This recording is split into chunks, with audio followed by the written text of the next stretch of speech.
இன்றைக்கி காலையிலே விநாயகர் சதுர்த்திக்கான க்ளீனிங் வேலைகளை ஆரம்பிச்சிட்டோம். பிள்ளைங்க நாங்கள் இருக்கும்போதே உங்களுக்கு க்ளீன் பண்ணி விட்டுட்டு போயிடுறோமா, அப்புறமா நீங்கள் அலசி மட்டும் விட்டுருங்க அப்படின்னு சொல்லி க்ளீன் பண்ணிகிட்ருக்குறாங்க.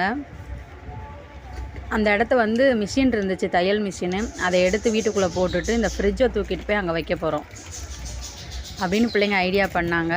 சரி, அதே ஐடியாவை செஞ்சிடலாம் அப்படின்னு சொல்லி செஞ்சாச்சு. காலையிலே நான் சமையல் வேலை பார்த்துட்டு இருந்தேன், பிள்ளைங்க க்ளீனிங் வேலை பண்ணாங்க.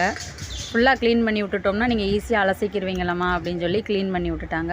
இன்றைக்கி வந்து பாசிப்பருப்பு வந்து சும்மா உப்பு பருப்பாக தாளிச்சாச்சு, அவ்வளோதான். சிம்பிளாக தான் சாப்பாடு.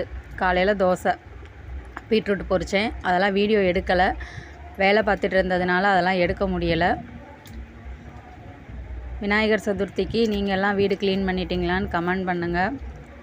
எல்லாருக்கும் விநாயகர் சதுர்த்தி வாழ்த்துக்கள். இவர் அங்கிட்டு போயிட்டு வந்து கடைக்கு போயிட்டு வந்தாங்க. கடைக்கு போயிட்டு வந்து, என்னம்மா வேலை பார்த்துட்ருக்கீங்க? நான் போகும்போது நல்லா படுத்து தூங்கிட்டு இருந்தீங்க, இப்போ வந்து பார்த்தா இத்தனை வேலை பார்த்துட்ருக்கீங்க அப்படின்னு சொல்லி சொன்னார். நாங்கள் 3 பேருமே சேர்ந்து அந்த ஃப்ரிட்ஜை இங்கே வச்சுட்டோம். உங்கள் வீட்டில் உங்கள் பிள்ளைங்க உங்களுக்கெல்லாம் ஹெல்ப் பண்ணுவாங்களான்னு கமெண்ட் பண்ணுங்கள்.